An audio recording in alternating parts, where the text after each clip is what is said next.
story was already set. And the thing that like people have asked me the most about, it's like, oh, this is so of its time. It's so timely. I'm like, no, this isn't timely. Like Black people are being killed by police, racist systems, average citizens, like since we were brought here against our will. Like this is not It's new. not You new. just have social media now and you can see it and get angry about it and tweet. Like that's what's changed.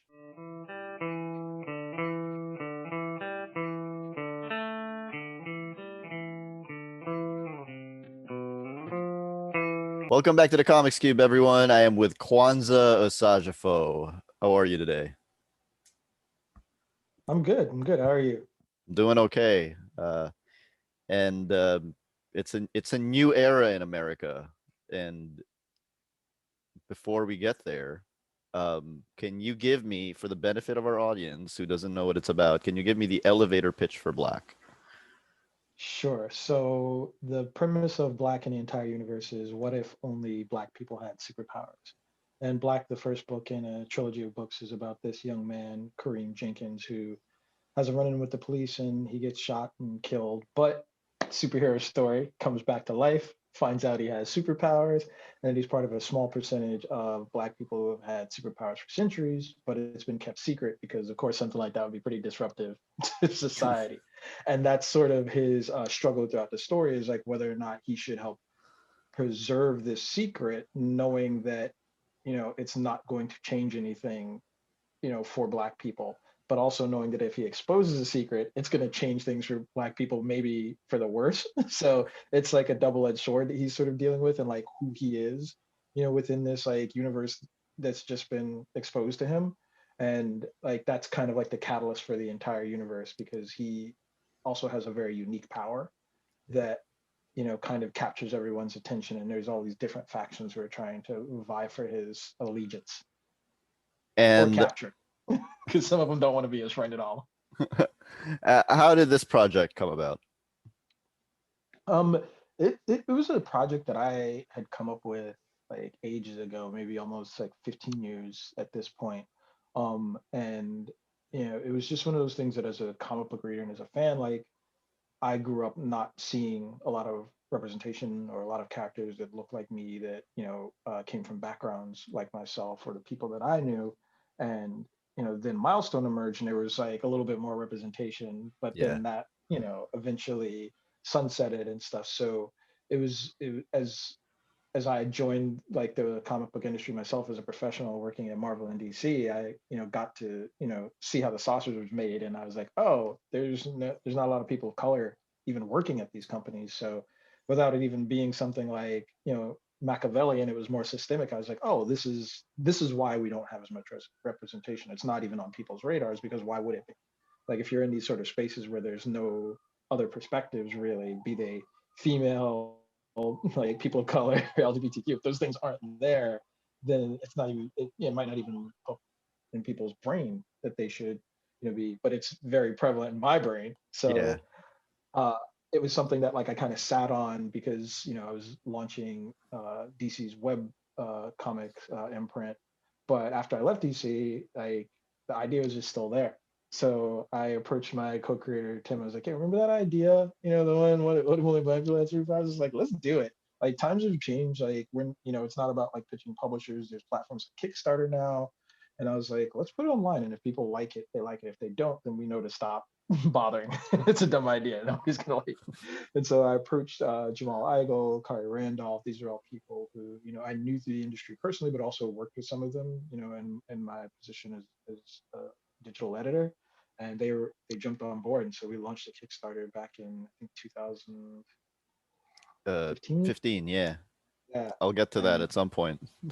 yeah, and Yeah. it took off. So I'll leave for the next question since you got teasing. Well, no, I'm very curious about this because you mentioned that there's not a lot of people of color who work there. As I understand it, you worked as an intern. Would you That was how I yeah. broke in. So in your estimation, was it a systemic hiring thing, or were there just not enough people of color applying? A little bit of both. So, the only reason that I even knew about the Marvel internship program is because when I was uh, 16 or 17, I was so impressed by Milestone that like it was the first time I ever like looked at the credits in the indicia of a comic book, and I was just like, they have an address, they have a phone number. And I called them up and I was like, I'm the hot new artist. This was a time when like people like Rob Liefeld were coming like out of high school, like working for like, Marvel. So I was just like, I can do this. And they actually called me in for an interview, and I ended up sitting down with Wayne McDuffie, and he looked over like this very makeshift portfolio that I had kind Yeah. of put together. I mean, I had always been drawing and writing and stuff like that, but I think it'd be a rare thing for a high schooler to have a professional portfolio already. But he was really cool and kind about it, and he let me know I wasn't ready for the industry yet, but pretty much like sat me down and broke down like how to break into comics for me. And that's how I found out about the internship. So when I was in my like junior year, I applied and got accepted to the Marvel internship, but I also got accepted to study abroad in Japan. So pick one or the other. But then I applied again in my senior year and got the internship again. And then they hired me like right after I graduated. Japan's a great place, isn't it? Yeah. But I think that it was twofold. Part of it was just my own ambition, my Hmm. own nerdiness and my desire to like work in the industry. But I don't think that there's a lot of avenues, for people of color, just generally the way there are for, you know, uh, you know straight white men. Essentially, there's more of an association once you have like a majority of people in that industry, because that's people who are going to tell like their friends, their family, who are then going to tell their like friends and family, and just through that network, that information is going to stay within a certain group, and it might get to like other people, but you know that's the way America is. We can't pretend like there aren't like those sort of demographic and racial like separations that may not be intentional, but they exist. So I think that played a huge part, because when I came in, there were just I was the only I was the only black person for sure. I'm very interested with this because I'm a Filipino. I grew up in the Philippines. I lived in the States for a few years, and um, a lot of Filipinos are into comic books, and a lot of Filipinos work in comic books. But there's no Filipinos until very recently characters in Yeah. comic books. Um, so, in your estimation, as you were growing up, were comic books big among your black friends, as big as it was among the white people, or Yeah, and I yeah. mean, I grew up in a pretty diverse neighborhood, but like, everybody liked comics. You were just kids. Kids like comics, and like it wasn't about like race, with the exception of like when you would like play pretend, and they're just like, all right, you have to be Cyborg. I'm like, no, he sucks. I don't want to be Cyborg. It's just like no. But I can imagine for you being Filipino, it's just kind of like, and or somebody be like, you be El Dorado. It's just like, no, wrong one. Sorry, no, I don't want to. I'm not that dude. I got no one. And I got no yeah, one. exactly. So I think a lot of it just came. I think a lot of it really just came from like who had agency and who was working in the industry and who had access. Because I was talking on Twitter recently with somebody, and we were having this exchange about like who the audience is for a lot of these characters, and they were kind of making the argument that at least in the past, if not now, the majority is like white men or white boys, and I'm just like, but that's not true. Like, you think that just because people of color accepted these characters and accept this media because we don't have any access to it, that like we don't have a voice in it. It's like, but that's literally it. We don't have a voice in it. There were no people of color who had agency at these companies. So it's not in the forefront of their mind to think like, hey, some of these characters should look like me. Yeah. Not only am I a geek who loves this stuff, but now I'm also in a position to influence this, and I love this stuff, but I don't exist here, and it's not hard math. Yeah. Like, it's very simple math to think that like, yeah, I'd like there to be characters who look like me, and if that means that like the Flash passes on his mantle to a kid of color, okay, it's not like there isn't a precedent. Yeah. These guys have been handing over the boots or the ring to like people for like decades. Yeah, it's crazy because it's like if that's an agenda, if for example the Flash handing his boots over to a kid of color is an agenda, then the Flash handing his boots over to, somebody who's not a kid of color, that should, logically speaking, also be an agenda. Right. But it's But not. I think So you I can't think have it's one or I the think other. that's yeah, I think it's a duplicitous statement. Yeah. When people use terms like, something being political or something being agenda, it's like taking note of the fact that like I exist in this real world, but I do not exist in this fictional world. That's not an agenda. That's that's taking fiction that's supposed to be based on reality and basing it a little bit more in reality. Yeah. It's like you're talking in terms of what serves your comfort zone versus like being actually intellectually honest. And I think it's just such a ridiculous statement when people like call it an agenda, because it's just like you try to make it sound like it's got ill intent. It's like wanting to exist in this fictitious world that we all enjoy and share isn't a bad thing, you know. It's like, and and I'm just gonna go like deep geek and very specific here. It's like I am a Flash stan. I love the Flash. I can't stand Barry Allen, classic Barry Allen. Like, and I mean, I have the collection. I was like, dude's boring. He's always been boring. It's always been about the Flash. When he's himself, nobody cares. Like that dude's like a blank slate. You can just put a jar of mayo and like Thank have it sit you. there and Thank read his you. lines, because it was all about Wally. Like when Wally picked it up, like that was it. And I was just like, all right, but they've Wally's been getting the shaft for like I don't know how long. So I'm like, all right, I don't even know how to feel about that character anymore. But like maybe it's okay now to just give it to somebody else, because that character's never been like so defined by Barry Allen that it has to be him. Like it Yeah. literally doesn't. It's a red bodysuit. Like who who knows who's in there? It's like not a big deal. The reason to read Barry Allen stories is because he's got a great rogues gallery and he's got a great costume. It's not because of Barry Allen. Yeah, and he had the best death. And he had the Like best he death. really like when like anybody who was a kid or like alive and read that when that was published lost it. You were just like, what?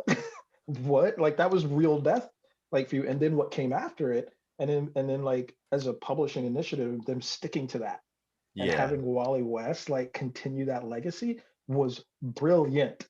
It was great. It was great comic book storytelling. And it's one of those things where it's just like you nobody had a problem with that. Nobody had a problem with Wally. Everybody loves Wally. But then when it's like a person of color, now there's a problem.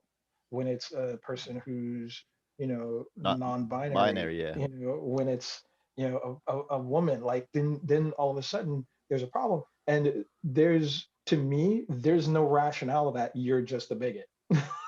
like you can't make that argument in a way where it's just like okay, like there's all sorts of precedents for this, and it's a multiverse. Yeah. Like DC says that stuff all the time. Multiverse. It's like there's so much multiverse. I'm sick of it sometimes. I'm like I really don't want another version of that. Can we stop now? Like, it's like I'm it's only sick like of the let's just multiverse when it comes to Batman. yeah. But It's just like we have enough Batmans.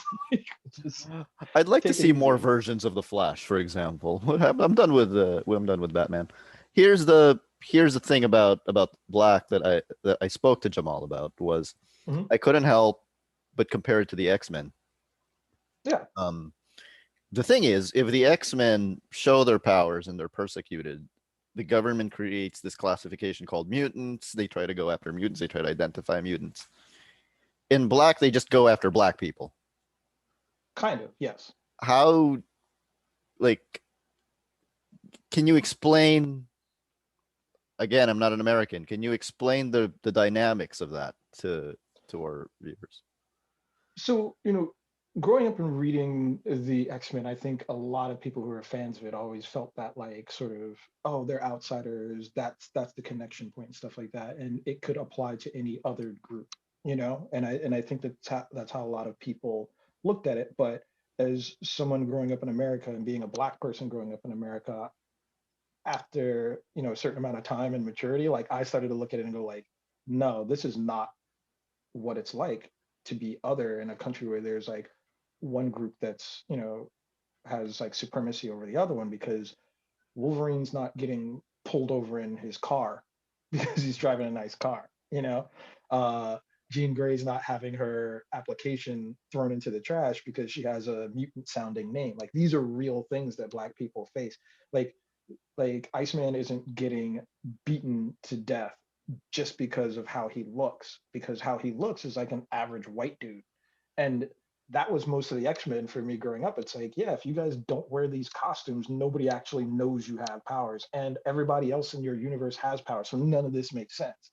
So in creating Black, like, it made me think like, well, let's just scrape off that veneer. Like, let's stop pretending like this is an accurate allegory for what it's like to be a minority based on like things you can't change about yourself. Yeah. Because that's the thing. These mutants can't change things about themselves except they can. Like Cyclops can wear glasses. You can change something about yourself. I can't not be black. I can't not walk into certain areas and feel like, oh, okay, white people might feel a way about me being in this space. I'm in the wrong gated community or something like that. Like that's a very real thing. And it's like we don't, there's no giant, like robots coming for us or harassing us. Like that's just the police. Like that's Oh wow, regular yeah. police. So it's like, well, like when you get down to those brass tacks, you have a much more tangible way of talking about other in a sci-fi universe. And then you add on the fact that it's something that people know, because people do know it. They do understand racism, how it applies to Black people in America. And then you apply that kind of like mythos to it, it gets really like scary, like immediately, Yes. because it's like, it doesn't matter if you have superpowers. Like if the world, if only Black people have superpowers, it could be like 10 Black people.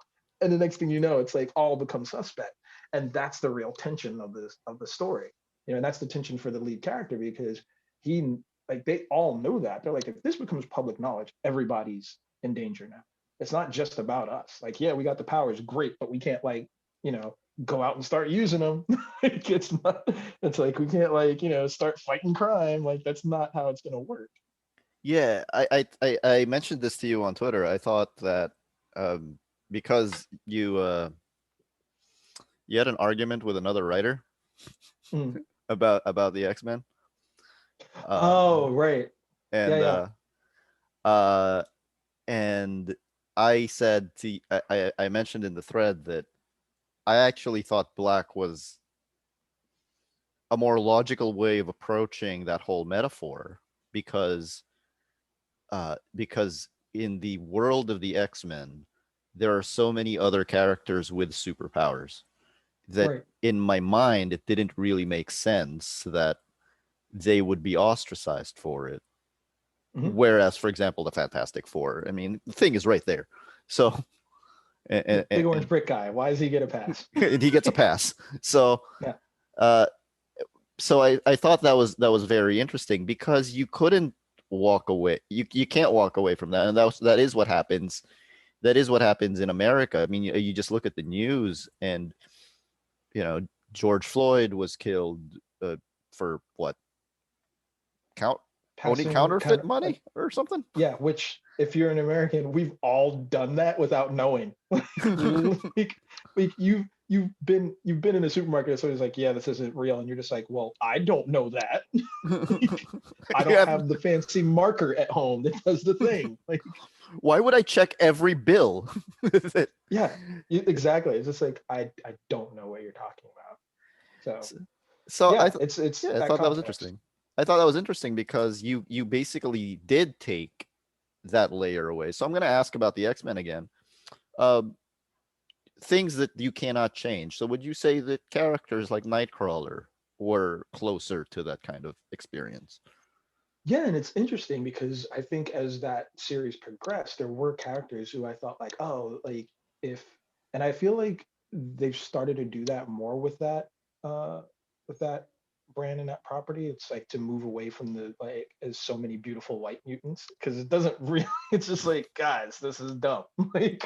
Like nobody's mad at like Angel. It's like, ooh, you've got wings and you're beautiful and rich. How horrible your life must be.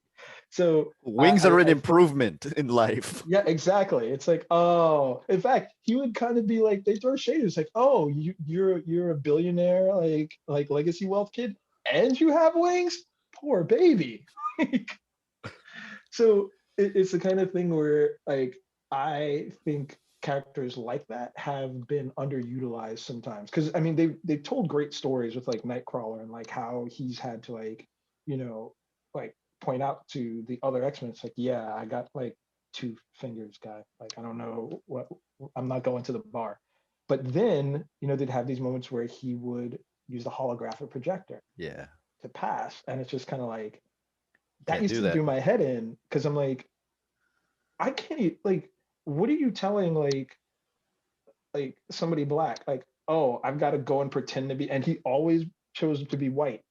Like, we don't know that necessarily that Kurt's white. Like, because Mystique has always been blue. Yeah. So it's like you don't know, like it's like maybe Mystique's black. Like if she wasn't a mutant, maybe she's black. We don't know. So it's this kind of thing where, the immediate courses in order for him to be accepted was to be white. And like that always kind of stuck out to me as like a reader. I'm like, what the f? Like, Yeah. You I mean, hear I know about he's German, but got curly hair. Like I don't know. Like depending on the artist, sometimes it's a little kinkier. I don't really know. Like you hear about people passing and stuff. Biracial people would rather yeah. lean towards saying they're white, and Well, I mean, it's a safety thing. I yeah, like passing wasn't something that was done because people were like, oh, like let's just have fun and go pretend to be white. It's like, hey, let's not get lynched. It's like I could be lynched, or I could pretend to be a white person and get all the privileges that come with that. Like it's not that's not even a moral choice for I think some people. It's like safety. It's like so here's the thing: you kickstarted Black in 2015. The mhm, world was very different. We assumed certain elections would turn out differently. yeah. How did the atmosphere around the Kickstarter change when the elections turned out the way they did? So I mean the Kickstarter was good and done by the time the elections because I Yeah, think we did that Kickstarter in 2015 of February and um it was weird because when we launched it like we were still in an Obama presidency and like I actually had the worry in my head. I'm like, are things actually changing in America because this happened? Am I drudging up something that's on its way out and kind of, poking at something that maybe with like sincere hope? It's like, maybe this is in the past and I'm wrong. you Fast were not. forward a couple of You were months, I not was wrong. absolutely not. I was absolutely not wrong. And it was something that really kind of set the tone for like how we approached, the book as we were, putting it together. Because I mean, the story was already set, and the thing that like people have asked me the most about, it's like, oh, this is so of its time, it's so timely. I'm like, no, this isn't timely. Like black people are being killed by police, racist systems, average citizens, like since we were brought here against our will. Like this is not It's new. not You new. just have social media now and you can see it and get angry about it and tweet. Like that's what's changed. Like like what happened to Ahmaud Arbery? Like that doesn't happen as often or it's not reported as often, but that used to just be a Tuesday. like, like this is the thing that people like needed to get into their heads. And it was funny because some of the like I would add little bits from events that happen in real life into the stories, and people would say like, oh, that would never happen. And I'm like, that happens all the time. And it's just like what we were talking about earlier about people not being able to wrap their head around a non-binary flash. It's like, why is it so easy for you to accept a human being be able to shoot a laser out of their face, but a black person doing it is weird? Or a cop shooting somebody because of the color of their skin? That's not reality. But reality is somebody being able to like, fly at the speed of sound and not have like a dust particle in them. And like, like it's like none of this follows the laws of physics and nothing that you say follows laws of logic. So it's like, what, why can you only accept the fantasy that makes you feel good? Like that's absurd, you know? Another thing too is that racism isn't logical. So No, it really isn't, which I think that's a great statement because I think more people, I think I need to make that my internal mantra. Now that I just heard it, racism's not logical. I am talking to an idiot. You just keep repeating that. It's just like, this person is racist. They're not. well, I told you about the X-Men and like how I told how I went on a Twitter thread and I said that it didn't really make sense. And then somebody responded to me with, "Actually, it does make sense because bigotry is not logical." I'm like, Yeah, okay, I can see it from that perspective. Okay. yeah. But Um, I think the argument that we were making was more about context. You know, yeah, it's like in the context of this universe, who are these characters compared to like who they're being ostracized by and and from, against. and that doesn't make sense. You know, it's just like this doesn't stack up. And it actually made me think like further. It's like maybe it's more akin to like anti-Semitism, in that regard.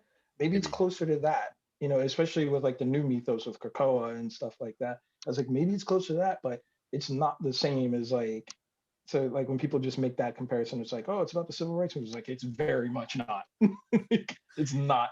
Yeah, the It's Professor not the X same and thing. Magneto being Martin Luther King and Malcolm X, that doesn't really hold, does it? It's also a fundamental misunderstanding of like Malcolm X. I think he's been, much in the same way that like American history is kind of like whitewashed, you know, a lot of the radicalism of Martin Luther King, which is why why this country still assassinated him. Like you didn't assassinate him because he was talking about like peace and love. You assassinated him because he was talking about, a radical reform of like the American government and equity for everybody. Um, and then Malcolm X is held up as like this militant who, like, I was like, Magneto is a mass murderer. Like, as much as I'm enjoying the current mythos, like, I don't forget, I'm like, dude, he's killed thousands of people. Like, he's a terrorist. Like, we can let this all fly so that we can enjoy the Krakoa story, but he is, like, he's a murderer, like, straight up and down. Malcolm X murdered no one, zero people. So it's like this comparison is like ridiculous. I love my subtle metaphors in books, but I also love it when things are right on the nose. The arch enemy in Black is a man named Theodore Mann, or Yeah, quite literally, the man. yeah, Again, in 2016, you guys basically elected a businessman like that. yeah. How did you feel it resonated? So it was an interesting thing because I plotted out like the trilogy ahead of time, and a lot, again, going back to people saying like, oh, this is very timely and stuff like that. It was always my intent in the second book, White, to have Theodore Mann elected to be president because that sort of American reactionary attitude, there's a precedent. That's what we do. Like like something happens, and then a lot of white people like get in their feelings about that, and they're just super reactionary and bullish about pushing back against things. Happened like during the civil rights movement. Like you follow that pattern of history, and you're just like, yep, this all lines up. Like there's there there's no fortune telling here. It's just like, no, this is how you react to these things. This is how systems change, but particularly this is America. So it wasn't a far stretch. And then once we were putting out the book and Trump got elected, I was like, oh, I'm definitely keeping this plot point. Like this is it's like, Jesus, I wanted to be wrong. Like it was another moment where I was just like, I wanted to feel wrong, but I was just like, nope, that happened. So I guess this story is gonna go the way it's gonna go. So you figured something like that was going to happen eventually. You, Yeah, I mean, the thing is, it's like there was so much there was so much animus to like Barack Obama being elected president, even though he was probably one of the better presidents in modern history. You still had this contingent of people who, in all variations, were against his administration. So you've got like the former majority leader Mitch McConnell, who would never meet with the president in public. So Joe Biden always had to do that. Like that small thing is just like, dude, that's racist as like that's and he did it because he didn't want his constituents seeing him do that. And I'm like, okay, so what's that say about you? What's that say about your constituents? And what's that say about how our government operates? You know? And to me, it's like, oh, then I can write this story where Theodore Mann, who even though like his company was publicly shown as like, like taking advantage of empowered black people and all that stuff, still becomes president of the United States.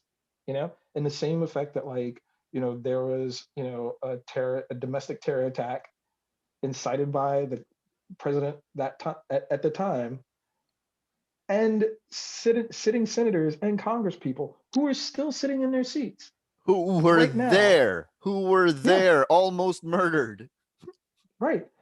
But who are also there inciting these people. So it's like, it's not a stretch of reality to say like, yeah, Theodore Mann becomes president. Like, it's not a stretch. Now, Like, the what I've superpowers are the stretch, guys. That's the stretch. what I've said in like the last year with Giuliani and his leaking head and all of that, I said, and Mitch McConnell being a sentient turtle, I basically said the lasting effect that the last year is going to have on superheroes and genre fiction is that the only unrealistic thing you can say about supervillains is when you write them competently. Yeah. And that's the thing about Theodore Mann. He's a competent version of this. So I didn't base him off Trump. I actually based him off Richard Branson. Like I just thought like, all right, what are like, but I made him like more like, Tony Stark, because he's like, yeah, like technology and arms is like, the main business of his, legacy wealth. And I was like, well, what if he was good at it? What if he wasn't like an enabled doofus, which is actually his son in white. So his son Thaddeus is sort of like that enabled, like, propped up, sort of useless, feckless kind of like character who's actually still a problem. Yeah. So it's just like that person isn't less of a problem just because they're an obvious idiot. Like they're actually more of a problem Yeah. because they're propped up by the fact of who his father is, like what he has access to, and that Yeah. becomes a problem for the characters in the story, like a huge problem. And it's Yeah. like it was something that I really wanted to explore in like that science, super sci-fi superhero kind of way. It's just like, yeah, like what if Don Jr. like had access to something like this? So that guy can't tie his shoes without sniffing a line. Like what does that doofus become? Or Eric, God help us. Like imagine Eric with super like technology. Like that's just like ridiculousness. um Eric blocked me on Twitter, by the way. It's like, where we're is a working on badge of Don honor? Jr.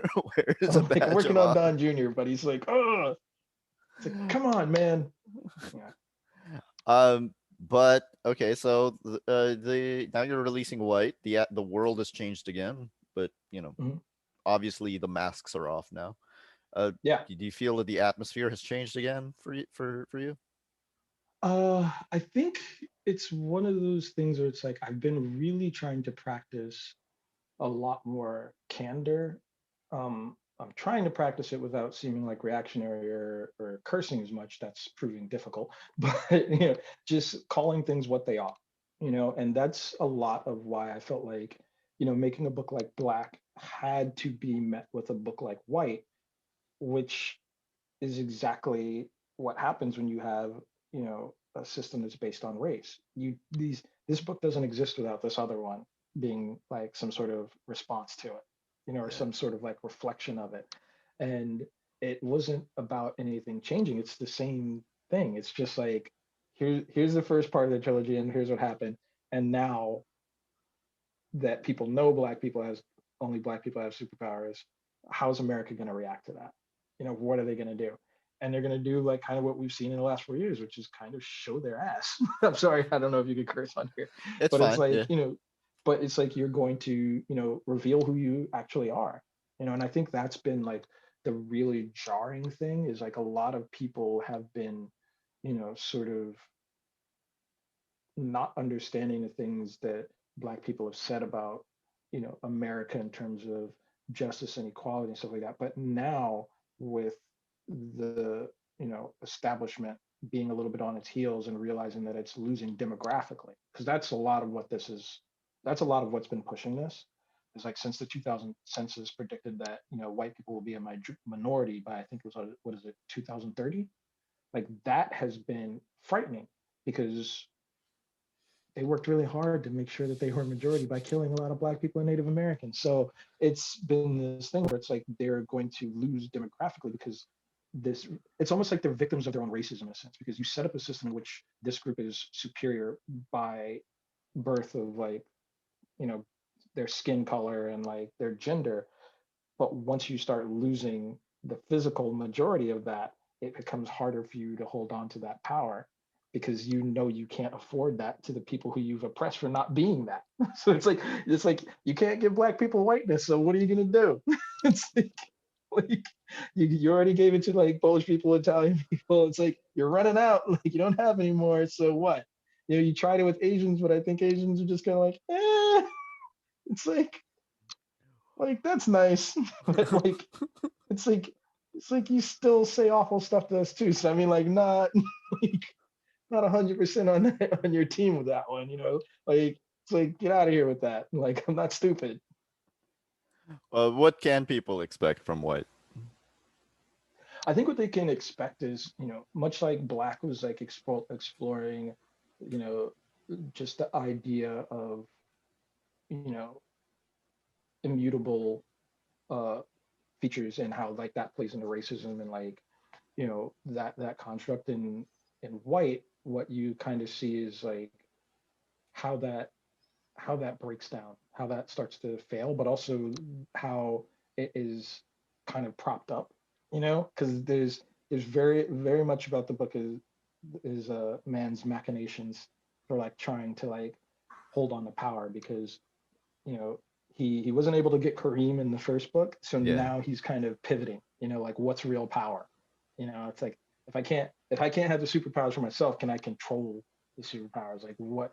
And it's really about showing like that, being in the minority, even if you have certain gifts, it might not shift the tides necessarily in certain ways. There's different methods of like hard power and soft power, and like that's one of the things that Kareem has to learn through the story too, because he's kind of feeling himself.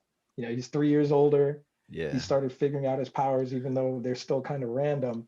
And he makes some stupid choices that he ends up having to make up for, in the story. And it's really it's an interesting coming of age parallel between him and Thaddeus, man's son, where you're seeing these two young men struggling against like this larger, uh, structure of like race and power, but also trying to find out who they are within Yeah. that and trying to like stand on their own and be their own men, and faltering at that in their own ways. So there's a little bit of like tragedy to it, but it's all about like, are you going to learn from that mistake?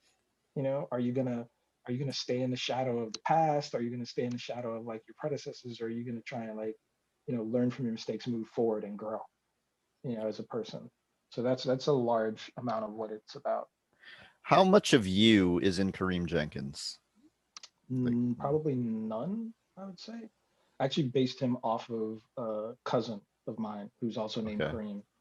We grew up together. He passed away when we were like younger, but I really wanted him to feel like, you often see these characters in media who are the average white boy, the average white kid. And I just wanted, like, he was like, to me, like a regular black kid.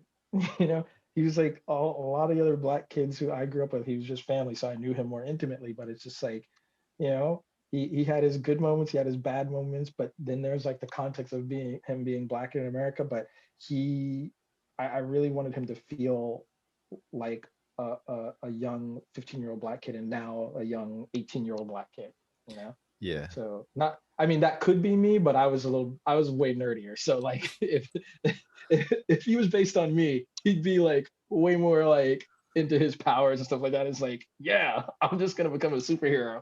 Like I think that's what kind of character he would be. That's interesting because I mean, you mentioned that there's a lot of depictions of like your average white kid. There's not a lot of depictions, I think, especially as I'm 38, so as I was growing up, of the average black kid, unless that average black kid was the token black kid of a white group Right. of people. Um, Yeah. and And that's the thing too. I think there's always been like this sort of safety, and like I'm not saying this in any way to like take away from that character because I really love that character, but like a Miles Morales where it's like he's he's developed, but he's also inoffensive in any way whatsoever because there's also this fear of depicting, the foibles that a young person of color can have because we've been when we are depicted or when we have been depicted before, it's been like as thugs or as criminals or as poor or as like, some character on the wire or something like that. And it's just like, that's just one dimension of it.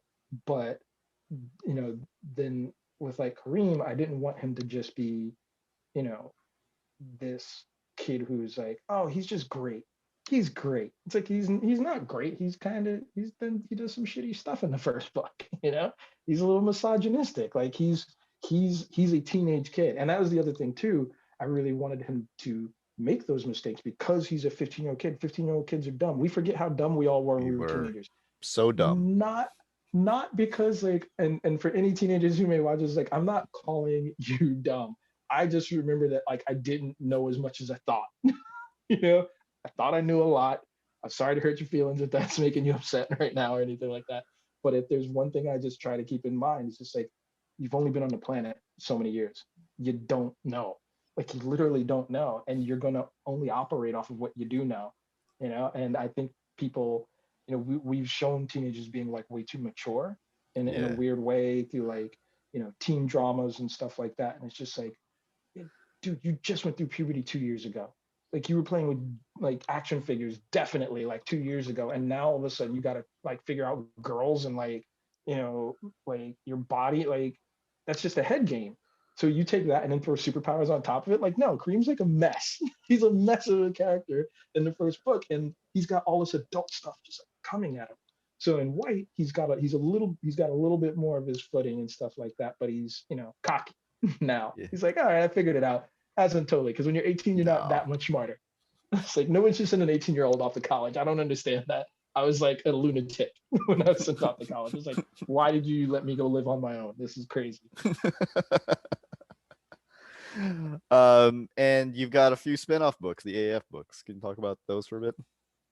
Yeah, so I mean, the main Black books are a trilogy, so it's Black, it's White, and then we're going to like sort of wrap up the whole universe at least as much as I want to in the third and final book. But I kind of always position them as like Star Wars. So it's like you got New Hope, Empire Strikes Back, and then Return of the Jedi, kind of Does like that give that. away the ending of White? I mean, like I said, like there shouldn't be like I'm trying to entertain people, but in terms of like surprise, like I'm just like, are you surprised by this? Okay. So the AF books like America's Sweetheart, Widows and Orphans, and Devil's Dyer, essentially kind of like the Solo or like Rogue One's story. So they take place in between like the main books. And America's Sweetheart followed Black and was about this young woman, Ellie Franklin, who's the most powerful person on the planet, but she's being raised by her adopted family in rural Montana, and she thinks she's the only person who has superpowers. So, her parents homeschool her and her siblings. They live on like a big ranch and stuff like that. She knows she's special, but it doesn't really because it's a secret at the time at the opening of the story. She doesn't. She just thinks she's unique. So when it becomes public knowledge that Black people have superpowers, she's just like, I'm not alone. Holy crap, other Black people have superpowers. But then also has to deal with the fact that people are immediately freaking the hell out. So Of course. she decides to become a superhero because she wants the world to see like we're not scary. Some of us are here to help. And she's raised in a conservative white Republican family. Her dad works in the government, and she dons this American motif outfit and goes out to become a superhero and immediately comes into conflict with social media public opinion. So it's like even though she's you know saving runaway trains and getting cats out of trees, people are like, oh, why'd you save that neighborhood from flood, like in that community? Why did you do this? Why do that? So she's dealing with all of that, and then another character appears who is very important to her story, and that character is just like, why are you helping these people? They hate us. I know this very intimately, and I know why. You should not be a superhero and be doing any of this. And like they kind of, you know, uh, have a as superheroes do. They have a physical, theological, like ideological bash up, where she really is. Her beliefs are really kind of put to the test, in terms of like not the way the world is, but the world of way is the way it should be, and that's kind of what she's fighting for. And it was me really wanting to create a black superhero who can be in that mindset of like, I know the world isn't right. I'm not stupid, but it can be better. And when you have a character like her who's kind of got like that Superman power set, it's like, I'm not worried. You can't hurt me like physically. You can hurt her emotionally. She has her feels hurt. But it's just like when you have that kind of character, there's a different mindset now for like how they approach the world. And I really wanted to show a character who's just like a little too good for the Hmm. world that they're in, and like is trying to make it better. So that's America's Sweetheart. Widows and Orphans is about one of the characters from Black Anansi who, it's all about, if only Black people have superpowers, that would probably make the black market exist for people who have superpowers. Yeah. And it was something that I wanted to address again. That's in reality is about like the slave market, like in the Sudan area and stuff like that, and how like young people are trafficked. And Anansi, that character, is actually as a child, his powers were already prominent. He was like kind of born with like his abilities, and he was sold to Japanese ninja clan and raised as an assassin. But he eventually escapes, gets away. But some clues show up in the outside of the story that make him think that they're active again. So he's just like, whoa, if they're trafficking kids again, I got to go take care of this. And so it's all about a journey that kind of helps him deal with his past, but also learn about what his real origins were. You know, Also while like destroying this child's slavery. So it's an international story, but like a lot of high octane ninja action and stuff like that. Because my co-creator Tim and I always wanted to just tell a ninja story, so it's like, Yeah. oh, let's do something with ninjas. This will be fun. And then Devil's Die, which I didn't fully write, I just kind of plotted it. It was written by Vida Ayala, and the art was by Liana Congas. Is about this character Indigo, who's also in Black, and this new drug appears like is appearing in like Black communities, but people are getting high from it, but it has a particularly bad effect on Black people with superpowers. And something about it seems very familiar to Indigo, so she's just like, no, I don't think this isn't a coincidence. Like, so she teams up with like Kareem and Ellen Waters from the first book Black to find out what the source of this drug is. And it's her kind of also coming in terms of her past, but really like showing like the impact of like drugs in the Black community and stuff like that, and how things are sort of targeted to a lot of you know demographics, based on economics, race, all that stuff. And how does it feel to see one of your characters on the cover to the Access Guide to the Black comic book community? That was really cool, man, because like I had heard a little bit about the project from Joel and Demetrius, and I was like, this is a great idea. And it's like I definitely want to contribute to it and like be in it or be a part of it. And then they approached me and said like, hey, we want to put Good Girl on the cover, and we also want Chris Cross is going to draw it. And I'm like the biggest Chris Cross fan. Like I grew up reading Blood Syndicate is one of my it is one of my things that is still in my collection. Like, and he knows it too. I've just always been a fan of yours. So having him draw my character is just like my geek moment. I was just like, yeah. So it's really cool, and I think that's going to be such a great book for the comics community at large. Yeah, the intention is to kind of provide a guide, or is it a Yeah, so the resource? intention is it's a resource guide, for Black creators, Black comic events, Black comic communities, and stuff like that. And in shorter terms, it's just like the big blurred book to me. Like it's just like the big blurred book, but that's not as sexy, So So, and I think it's important to, because I just interviewed somebody, Ken Quattro, who wrote about the the invisible black creators of the 40s, and he was Hmm. saying that a lot of the black creators in the 40s, people didn't even know they were black. So Oh yeah. I mean, I think you could say that about every generation. There's a lot of people in the industry who I've met, and I was just like, I did not know you were black. Because, and I mean, why would you? It doesn't even really matter. Like with my name, it's a little bit more obvious, but like Brian Stilfreeze, I'm like, no, they know you're black.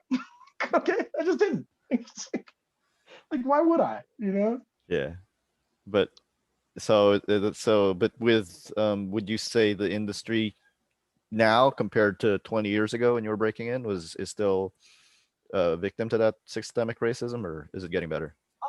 I think it's I think it's getting better. I don't know necessarily if they've figured all of it out. I mean, I think DC recently has made some really big leaps. I think in terms of like who's like in terms of agency there now with like you uh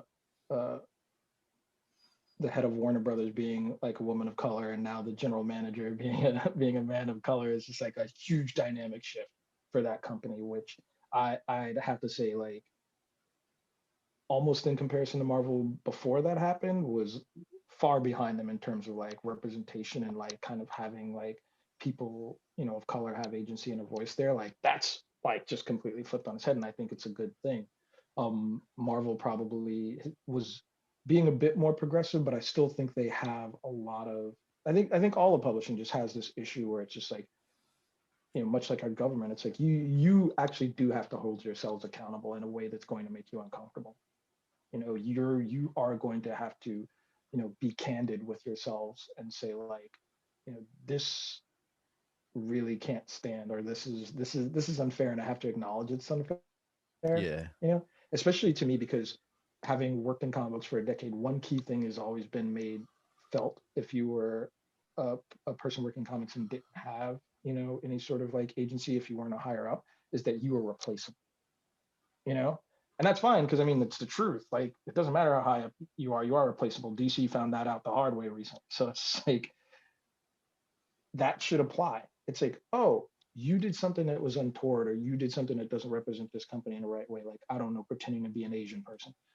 Maybe you shouldn't be the I person who wonder who that represents was. us. No, and I mean that, and I don't say that with any sort of animosity Yeah, towards that person, because I actually think that person is, fairly decent, and yeah, stuff like that. But it's just like, dude, that was not cool. that was So not cool. you cannot have this job. That's it. You can have maybe another job, or you can work in a whole nother field. But what you shouldn't get is promoted. Like that's the criteria that needs to be set, in order to have like that real agency. That's the thing that has to change, and you have to be active about that. In the same way, it's just like you were asking before about like the internship program and stuff like that. It's like if you want more people of color, you actively have to go after them. And that's why this book is being produced. It's like you can't make that excuse anymore that you don't know or can't find applicants. It's like we're here, we've been here, and now you have a book, you have a resource, you can look at it and come find us. My email's in there, like, and I shouldn't have to come to you. Like, you should be coming towards these people, because not everybody, like, we're busy making our own stuff, and you do that with other creators, Yeah, So like just make that same effort.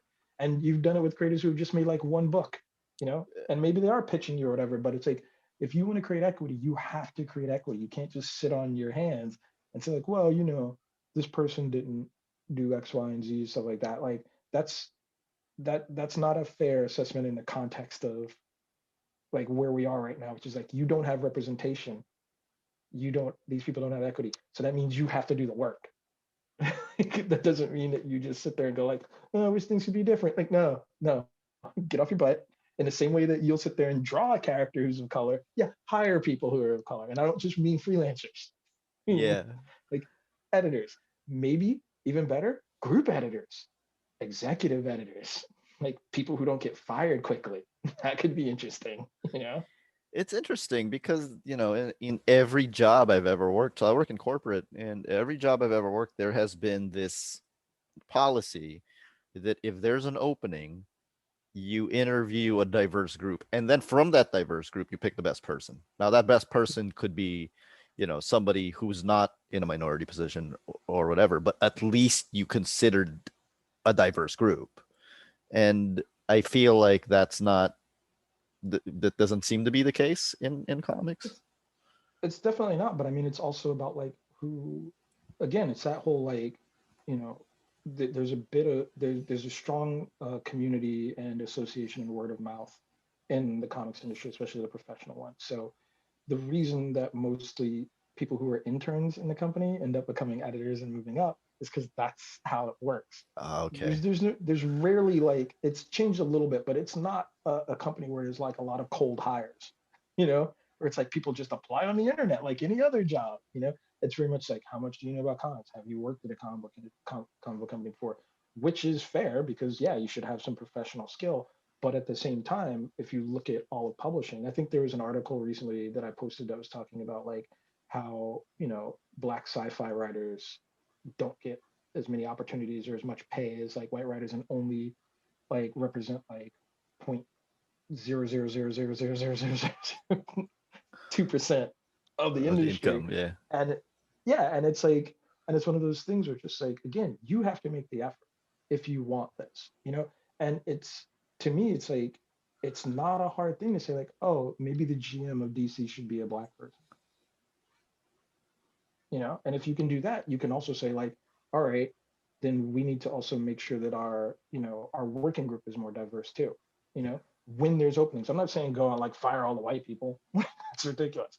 But it's like when there's an opening, it's like make some effort, you know, just make some effort. It's not difficult. I've literally been in that hiring position where I've been hiring people, and I was not looking at anything except like, you know, are they able, but also like what can I provide for them? It's like, oh, I'm looking at this person. It's like, hey, you'll get a job doing something else. This person's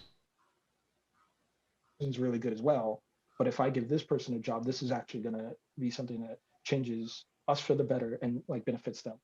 Like there's nothing wrong with that. You know, it's like what other, like people hire for all sorts of different criterias. Why can't some of them be like, yeah, I hired you because you're awesome and also happen to be an Asian woman. Like, Did you know, you because it's just a bunch of white dudes here.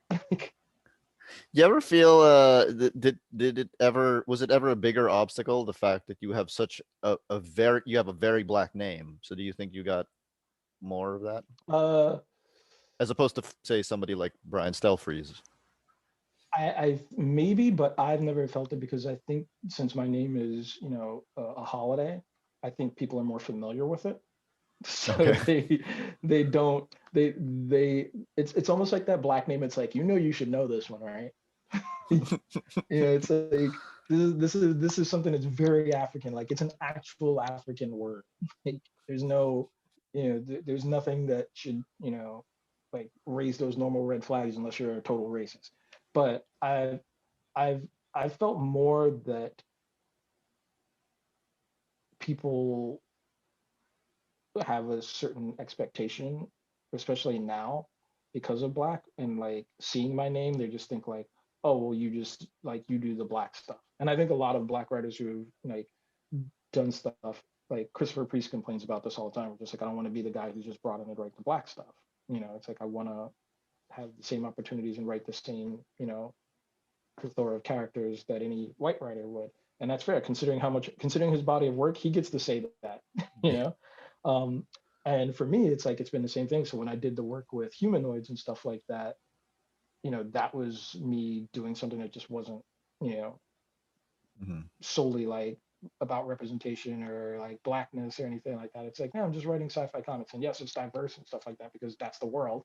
But you know, it's also it's not as pointed as black. Black is very clear. It's very pointed. It's telling you what it is. There's no you're not mistaking anything here. But I don't think it's that difficult to, you know, have inclusivity and representation in comics and tell a good story. You know, You feel because you feel it. the more you do it, the more matter of fact it becomes. So do you feel that with black you're starting to get typecast? I think I think there's maybe something that comes with my name where it's like, if, you know, again, if history is any indicator, then yes, you know, that's probably the case, you know. And I think with a name like mine and a project like mine, and then like all the Warner movie stuff, like people just they're seeing like, oh, if I'm going to put this name on this, it's going to be this sort of thing. I don't know, but that would be my assumption, having worked in comics. Hopefully that'll change. I got a couple of last questions. Sure. What's it like to work with Jamal Igle? So the first time I had the opportunity, like, so I knew Jamal just in a community of comics beforehand, but the first time I got to work with him professionally was when I was in LA, working on the Ray, for the New 52. And just his ability, his ethic, like Jamal is like an amazing storyteller. And working with him, like it was just blowing my mind. It was like, why isn't he working on everything? Like, this guy's up there with all those people who you constantly want drawing comic books.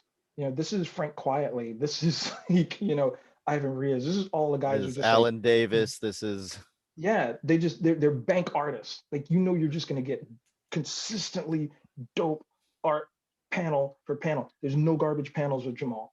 And he's fast, which blows my mind. Like, Jamal's a very detailed artist. His like he does sketches of everything, like the scripts after I send it to him. You could probably print those, in all honesty. His rough pencils could be a perfectly acceptable comic book, but then he goes back and he refines and he does all the detail. And it's just one of those things that, again, I'm like, there's, you know, whether it's his like choice or not, or his how he manages his career. It's like there's no rational reason in my mind that Jamal shouldn't be doing big ticket books with DC and Marvel. Like, he should be one of their go-to people. Like, because fast, good, easy to work with. Like, I mean, come on. That's the trinity of like artists. It's just like, what, like, how is he not the artist on Superman? Is always my like go-to. It's like, how is he not the like regular artist on Superman? And he would do like an old school run on that. He would do like 50 issues. Like, I could see him doing it. And you it know would what? be one of those like stories where everybody would talk about it after. It's like, but remember that 50 issue run though. you know You know what I just realized? Mark Wade and Jamal are both back in DC, yeah, and that would be a killer Superman team. that would be a killer Superman team. Like, that's just printed money. It's just printed money. And I feel like the world needs it too, because I mean, you know, I nothing I say about Mark Wade isn't what everybody else has said in terms of being a storyteller. Like that, his reputation precedes him and stuff like that. But a combination of him and Jamal, I think, would give us the Superman that we need and that we just haven't had. Like we deserve a great Superman run, like a great one, like All-Star Superman, but like for like 100 issues. That's what we need in our lives, to heal as a nation. That's exactly what's needed to unify. Yeah, But yeah, I think we're all waiting for a Mark Wade Superman run that's just never really happened at this point. yeah. But yeah, with Jamal, I think you mentioned why he doesn't get big ticket books. I think a lot of it has to do with, quite honestly, putting shorts on Supergirl. Yeah, I mean that's always been sort of like a running joke, but I mean, like, the tides, like, again, like, Yeah. the leadership has changed at DC and stuff like that, and Yes. like all of a sudden, like, you see Jamal getting work again, but it's also just about like who has a it's about talent and passion, and Hmm. just like you can't look at his work and say that it doesn't belong on a Yeah. big ticket book. But particularly Superman, like, he loves it. He loves those characters. You know, like the work that he's put into Black, and I'm like, I know Jamal has heart for the project. He's happy to be a part of the project, but he doesn't love it the way he loves. He When loves somebody nothing loves the way he loves something, Superman.